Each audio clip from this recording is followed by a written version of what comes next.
Et c'est le moment des débats sur Actu Matin. Les débatteurs sont là. Ulrich Gaba, bonjour. Bonjour, William et Eric, bonjour. Bonjour.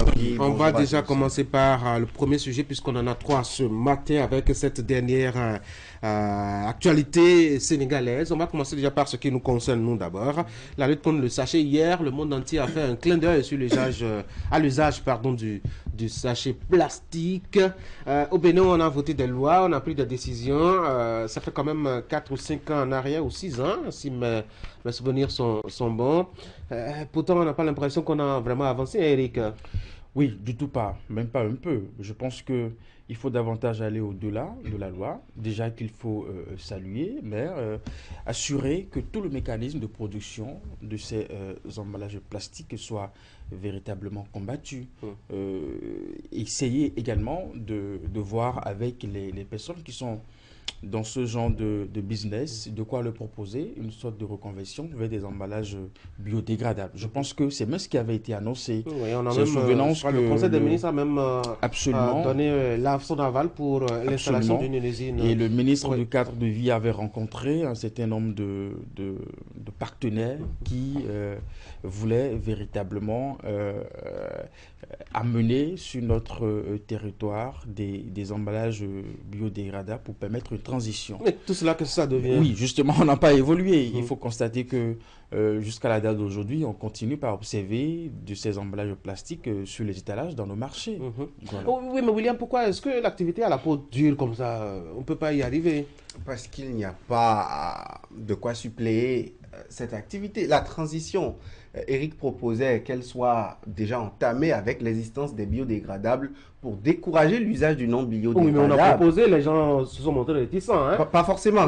Je pense que c'est une politique qui a été voulue, qui a été actée, mais qui a du mal à être implémentée. Parce que, vous voyez, quand vous dites que les gens ont été réticents, il y a des choses pour lesquelles nous avons été plus réticents, mais que nous avons dû accepter au fil du temps. Encore que c'est pénalisé, la commercialisation, la production, avec cette loi de décembre 2017. C'est pénal. Donc, n'importe qui peut se faire condamner par un juge pour avoir commercialisé, produit ou utilisé le non biodégradable. Donc, si le biodégradable existait en quantité, je crois que la transition s'imposerait à nous sans qu'on ne le veuille. Oui, mais avec nos parents, on transportait nos objets, nos marchandises, nos aliments dans des emballages végétaux, à la limite. Pourquoi est-ce qu'aujourd'hui, on semble vraiment accroché au plastique, Ulrich? J'aime bien votre temps de conjugaison, vous avez bien dit on transportait, parce que là c'était longtemps. Aujourd'hui il faut reconnaître une chose, cette loi a été votée d'ailleurs aux environs en 2017 et très vite on a senti une forte sensibilisation sur l'ensemble du territoire national et cette sensibilisation a même permis de recueillir 120 000 tonnes de sachets plastiques dans la période. Et on a senti vraiment l'urgence de passer à une autre étape.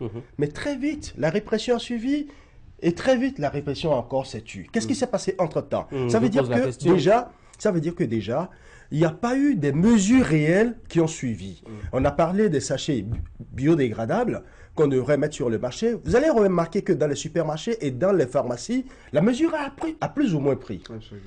On sent que les supermarchés et les pharmacies, là, les mesures ont donné du résultat. Oui, mais ça, c'est minime par rapport à la population. Mais dans la population, dans la masse publique, on ne sent pas ce résultat. Pourquoi? Il y a deux aspects. Le premier aspect, c'est que jusqu'à aujourd'hui, il y a toujours l'importation des sachets plastiques non biodégradables. Donc, sur le marché, il y en a en quantité, il y en a en profusion. C'est disponible. L'autre aspect, les sachets biodégradables ne sont pas suffisamment disponibles. Et quand vous faites la part des choses, vous allez remarquer, tous ceux qui veulent acheter du pain l'achètent dans les sachets et même des aliments chauds. Ils les achètent dans ces sachets et le véritable ça se passe à la base, ça se passe au niveau de tout le monde, mais jusqu'à présent, personne n'arrive à réagir. Dites-moi, quelles sont les mesures contraignantes qui ont été prises efficacement? Il y a même des ONG. La loi est contraignante. La loi est contraignante, mais dans son applicabilité, qu'est-ce qui a été fait? Est-ce qu'il y a eu des découragements? Non, il n'y en a pas eu. C'est ça la première phase. Si éventuellement, la loi est là pour être appliquée, mais si la loi n'est pas appliquée, comment voulez-vous que, d'une certaine manière, les populations aient peur, passent à une autre étape, passent à... C'est quand vous voulez des condamnations comme ça, vous voulez des sanctions mais si la loi est là, si la loi a été votée, il faut nécessairement justement l'appliquer.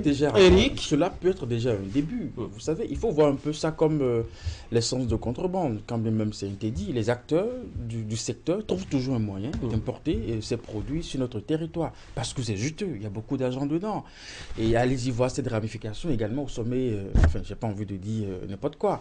Vous avez de ces acteurs qui sont dans ce système et qui sont reperchés de façon obscure, implicite véritablement, ou encouragent vraiment ce mécanisme parce qu'il y a de l'argent. Et donc, il faut véritablement revoir tout le mécanisme, d'où ça vient, comment il faut arrêter l'importation. Est-ce qu'on a besoin de se casser la tête à l'extérieur du pays maintenant, sensibiliser, mettre les emballages biodégradables à disposition de tous les Béninois. Je pense qu'on a beaucoup sensibilisé. On a beaucoup sensibilisé. Il est temps aujourd'hui qu'on passe à une autre étape. Et pour qu'on passe à une autre étape, il faut déjà qu'on commence par surseoir à l'importation des sachets non biodégradables. Jusqu'à présent, ça vient en quantité. Ça vient à profusion. Et tant que ce sera sur le marché, les populations vont l'utiliser. Moi, je pense à Eric rapidement. J'ai changé avec une dame, vous la connaissez, elle est pratiquement l'une des plus grandes activistes. Elle s'est tuée depuis quelque temps. Oui, parce qu'elle a été démotivée, elle a été découragée. Elle faisait partie de ces personnes qui s'étaient portées, est-ce que j'ai envie de dire volontaires, en tout cas qui étaient prêtes à vraiment être dans la dynamique de cette transition en mettant à disposition des Béninois des emballages biodégradables. Mais après, elle a compris que, enfin, pendant que eux autres ils investissaient, ils sont un certain nombre, ils ont fait des prêts au niveau des banques pour se rapprocher des fabricants et puis tout ça. Pendant que eux autres ils investissaient, les acteurs dans l'informel continuaient par envahir le territoire avec des sachets. Et cela a créé un déséquilibre entre le mécanisme de financement qu'eux autres ils s'apprêtaient à mettre en place et le mécanisme informel. Et puis, cela a fait plomber dans nos habitudes. Il est peut-être insignifiant, pas coûteux chez le dernier consommateur, mais pour la filière économique, je crois que ça doit avoir un manque à gagner. Il doit avoir beaucoup de devises et de dividendes de ce côté. Donc, moi, je ne pense pas à la solution de l'interdiction radie pour les caisses de l'État, pour des opérateurs économiques. À partir du moment où il y a une loi pour moi, ça passe par la douane. Oui. Parce que si c'est sur le territoire national et qu'on vend à ciel ouvert et qu'il n'y a pas de sanction, ça veut dire que l'importateur peut passer officiellement par la douane. Non, c'est une question que je me pose. Comment ça peut passer encore par la douane si déjà il y a une loi qui l'interdit et qui sanctionne? Vous savez, ça veut dire que c'est de façon l'application mécanique de la loi. Pour moi, l'application mécanique de la loi dans certains contextes ne permet pas d'atteindre l'objectif qu'on veut. C'est-à-dire si tout de suite on dit tout importateur qui amène à la frontière de Ilakondi ou je ne sais de Sémécraqué du sachet plastique, tout de suite pénalisé, c'est pénalisé, on l'enferme, il écope d'une amende, tout ça, la solution pour moi n'est pas là. La solution est dans la portée, l'accessibilité du biodégradable, de ce qu'on veut encourager désormais, tel que nous sommes dans un marché de libéralisme économique, qu'on mette à disposition, que l'État, par des décrets d'application, par des mesures incitatives de financement, donne la possibilité à des gens comme celle que Eric a citée et d'autres personnes qui ont l'envie d'aller sur ce marché, d'avoir de quoi produire localement du biodégradable, de sorte à faire une concurrence sérieuse. Est-ce qu'on a besoin forcément d'avoir le biodégradable à disposition avant de commencer la lutte contre le non-biodégradable? Tel que le non-biodégradable, je pense que c'est la solution. La nature humaine s'adapte à tout.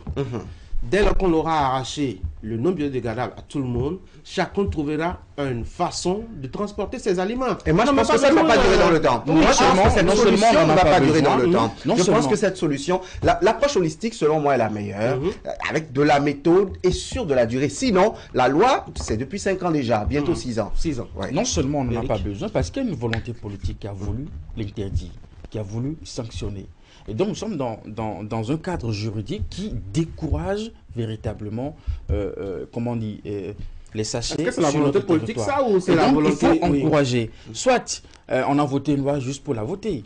Et puis on se rend compte qu'au-delà, la loi n'est pas suffisamment appliquée. Mais comment les gens font ailleurs pour réussir à faire? Et puis, donc, c'est un semblant. Et donc, il faut aller vraiment dans le fond du sujet, faire appliquer la loi, identifier les personnes qui continuent par importer, les sanctionner comme cela se doit, parce qu'il y a une loi qui voudrait que cela soit Moi, ainsi. je pense qu'il y a un et mécanisme continuer après à l'interne. qu'on peut adopter. On n'a même pas besoin de s'occuper des importateurs parce que les importateurs, soit ça va corrompre, soit ça va trouver un mécanisme pour contourner la douane, etc., de façon à faire venir sur le territoire national la chose de façon informelle. Il suffit juste de prendre chaque Béninois qu'on trouve avec un sachet. S'il est condamné pour avoir utilisé un sachet, il ne prendra pas son argent pour aller encore acheter. Moi, je ne sais pas. Alors, ok, si on vous arrête avec un sachet de 100 francs CFA et qu'on vous condamne à 20 000 francs CFA, on vous le fait 2 ou 3 fois, je pense que vous allez réfléchir la 3e fois avant d'aller acheter un sachet au marché. Vous savez, de tout ce que nous sommes en train de dire, je retiens que nous reconnaissons tous qu'il y a une complicité tacite. Une complicité à tous les niveaux. L'autre aspect, c'est que nous constatons aussi qu'une loi a été votée, mais on ne dispose pas du mécanisme qu'il faut pour faire appliquer cette loi au pays. C'est quand même curieux dans une république qui vote sa loi. C'est lui qui parle, s'il vous plaît. Si justement une loi a été votée depuis 2017 et qu'aujourd'hui on a constaté, parce qu'à un moment donné, ça semble avoir pris. Parce que vous allez dans les pharmacies, vous allez dans les supermarchés, et même à des endroits donnés, chez des commerçants CM, ils vous disent clairement, venez et apportez votre sachet biodégradable, ou bien je vous vends un sachet biodégradable, et ça passe rapidement. On a senti un semblant d'envol, mais rapidement, les sachets non biodégradables ont repris du terrain, et au vu de tout le monde, ce qui fait qu'aujourd'hui, on se demande qui contrôle quoi, dans quelle mesure et dans quelle proportion. À l'université d'abord, Ekalavi sous Brice Sansin, je crois qu'il a dirigé l'université il y a déjà un peu plus de 6-7 ans, son dernier mandat. Il était formellement interdit l'usage du sachet plastique. C'est resté après lui pendant quelques temps. Mais aujourd'hui, les pure waters sont revenus à l'université pour dire, tant qu'il n'y a pas l'alternative, la mesure qui est en train d'être corrigée, est-ce que vous êtes sûr que si la pression de Brice Sansin était maintenue jusqu'à l'heure là, que le pure water allait retourner à l'université? Ce n'est pas évident. C'est pas évident, mais qu'est-ce qu'on proposait en retour pour se désaltérer à 12h30? Est-ce que ce n'est pas facile de se décharger pour dire c'est parce que je n'ai pas d'autre solution que j'utilise le sachet? C'est très facile, mais je pense qu'à la fois il faut aller dans la répression, mais aussi essayer de mettre à disposition du contribuable l'alternative, n'est-ce pas, qu'il sied dans ce dont nous évoquons. Je vous donne un petit exemple. Avant, les soirs pour le goûter, on prenait notre petit bol pour acheter de la bouillie. Absolument. Ça nous faisait plaisir. Aujourd'hui, les gens achètent de la bouillie dans du sachet. Quand vous dites que ce n'est pas remplaçable, William, sérieusement, est-ce qu'on a besoin de solutions à portée de main là pour vraiment répondre à cette situation? C'est un peu difficile parce que cela a duré pendant longtemps et c'est déjà rentré dans pas mal d'habitudes, voyez-vous. Alors aujourd'hui, on a pris conscience de ce que c'est un problème. Ça crée vraiment des problèmes de santé. Et il faut véritablement changer. Je pense que, et ce n'est pas la première fois que nous votons une loi et que la mise en application pose des problèmes. Vous voyez, la loi sur les habitations, l'immobilier, c'est vrai que ça a été clair, mais bon, on continue toujours pas souffrir le matin. On est très laxiste avec nos lois. Avec nos lois. Et donc, on s'appelle qu'on met en œuvre avec et rapidité. Parfois même avec l'appui, le concours de tout l'arsenal d'institutions, faire recours à la Cour constitutionnelle et tout ça. Et ça passe très vite. J'avais annoncé qu'on a 3 sujets. Je crois qu'on va passer peut-être le second sujet et aller directement au Sénégal. Oui. Pourquoi Eric? C'était la prière de William. C'était la prière de William. Parce qu'il a envie de dégainer sur Macky Sall. C'était la prière de William. Non, pas pour Macky Sall. Battre Macky Sall qui décide de ne pas être candidat pour une 3e fois, en tout cas à une présidentielle dans son pays. Est-ce que vous avez été surpris? Vous avez vu le feu venir? Est-ce que vous avez vu la décision venir? Ironique? Notre Macky Sall. Oui, notre Macky Sall. Puisqu'il l'a fait la une de l'actualité, nous a permis quand même de nourrir un peu nos pages de journaux. J'aime bien cette expression-là. Oui. J'avoue sincèrement et personnellement, là, ça n'engage que moi, que je n'ai vraiment pas vu cette décision venir. Ah ouais. Et j'avoue aussi que j'avais peur. J'avais peur pour le Sénégal, j'avais peur pour l'Afrique parce que une décision contraire aurait mis ce pays à feu et à sang. Non, mais on a vu mieux ailleurs. Et c'est vrai qu'on a vu mieux, mais vous savez, le mal n'est jamais loin. Le mal n'est jamais loin. On doit toujours faire attention à ce qui va se passer. Et moi, à travers cette décision, je reconnais que je dois louer la grandeur de l'homme. Déjà, le démon est passé, je suis juste un petit geste pour sauver ce pays. Il a bien parlé de patriotisme. Il a parlé de sentiments forts et surtout de loyauté envers lui-même, envers ses convictions. Il faut reconnaître une chose. Le Sénégal, depuis un certain temps, se porte très mal. Et tout le monde n'attendait que cette décision pour savoir quelle décision prendre. Les jeunes ont pris la rue plusieurs fois. Il y a eu des morts. Et paix à leurs âmes. Mais l'autre chose, c'est qu'il faut savoir, est-ce que ce Sénégal va pouvoir ressortir, va pouvoir se relever? C'est justement la décision. C'est ce que nous pouvons gagner de la décision qui est prise par Macky Sall. Ulrich, je suis surpris. Vous savez, je suis surpris parce que lui, Macky Sall, en 2012, menaçait de sortir Abdoulaye Wade du palais présidentiel s'il ne quittait pas le pouvoir en 2012. Mais pourtant, Abdoulaye Wade est allé à sa succession. D'abord, vous parlez de troisième mandat. Il a parlé de second quinquennat. Et dans la trentaine de minutes de discours en français et puis un peu quelques vingtaines de minutes en Wolof, jamais il n'a dit troisième mandat. Il a parlé de second quinquennat et il a parlé de sollicitation de mandat. Oui. Moi, j'ai parlé de troisième candidature à une présidentielle dans son pays. Troisième candidature. Lui, il ne l'a même pas évoqué comme une troisième candidature. Pour lui, c'est un second quinquennat. Il n'a jamais été 2 fois candidat à une présidentielle dans son pays. Ça, c'est sûr à quoi on s'intéresse. On s'intéresse quand on veut voir le verre à moitié vide, mais lui, il le voit peut-être à moitié plein.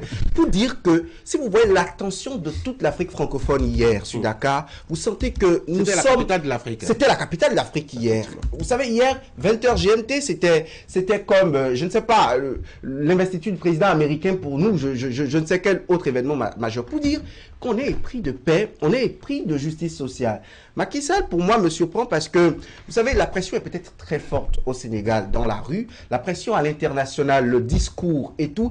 Mais quand j'entends un chef d'État opiner sur son avenir politique en 30 minutes et qu'il prend 20 minutes à faire sa philosophie de la violence, à requalifier les faits qui se sont déroulés au Sénégal ces derniers jours, je le sens peut-être un peu sous pression. Il a été poussé à la porte, selon moi. Eric? Oui, la pression, parce que justement, nous avons vu tout ce qui s'est passé avant ce discours. Et quelque part, si le bout de phrase ne nous permettait pas d'être véritablement précis sur ses intentions politiques, cela aurait donné lieu encore à d'autres violences, un peu comme l'a relevé Ulrich tout à l'heure.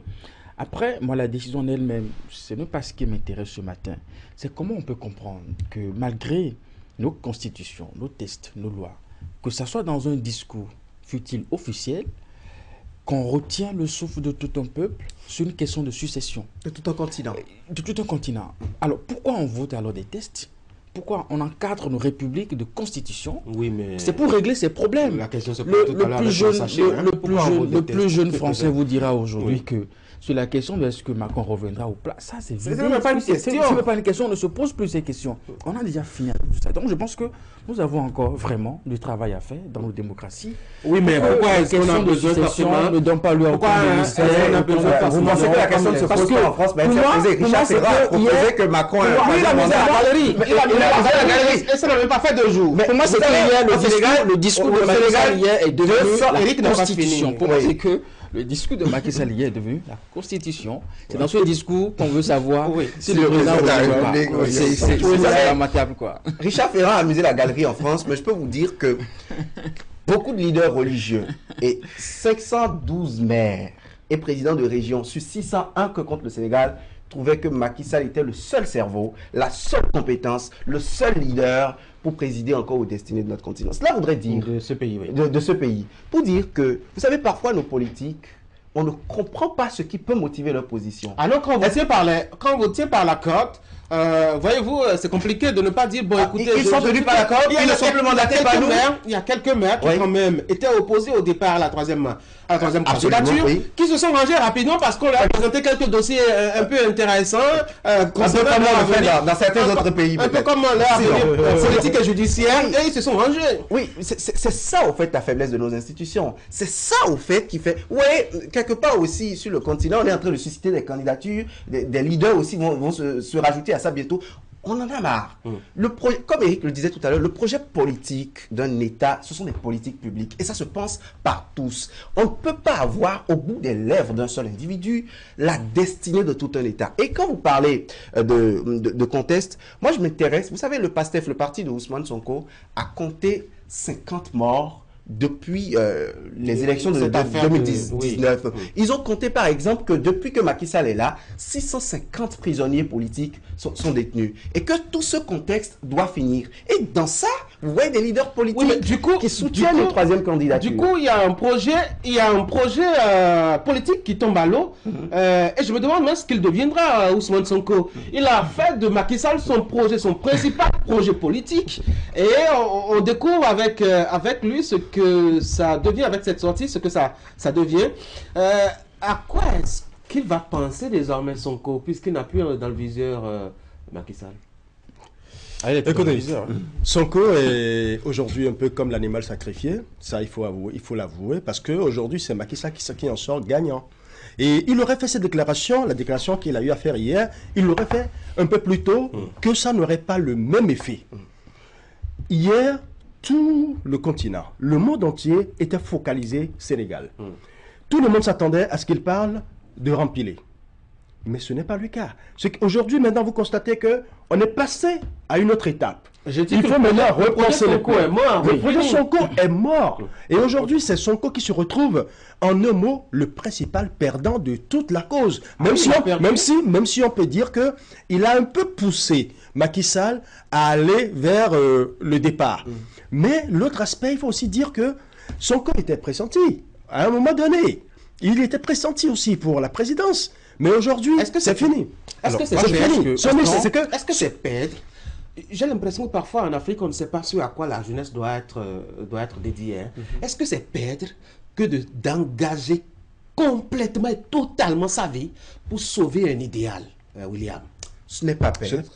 Et si les Lumumba ne l'ont pas fait, nous n'en serions pas là. Même si on peut se poser des questions sur l'héritage, comment nous avons entretenu l'héritage. Je pense que quelque part, les gens se sont sacrifiés pour des États. Maintenant, ce n'est pas perdre dans le cas Sonko, mais quelque part aussi, ce serait un très grand goût d'inachevé que la justice ait raison de lui. Parce que, suivez bien le discours de Macky Sall, suivez sa philosophie sur les violences. Il dit que jusqu'à sa passation de service le 4 avril 2024, il tient au respect des décisions de justice. Et nous savons qu'une condamnation plane déjà sur la tête de Ousmane Sonko et que dans le cadre de ces violences, on peut l'inculper encore pour d'autres chefs d'accusation. Là, la bagarre n'est pas finie. Encore que la bagarre n'est pas terminée. Donc là, il y a encore...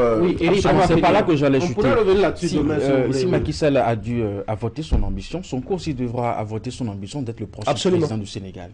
La bataille n'est pas terminée.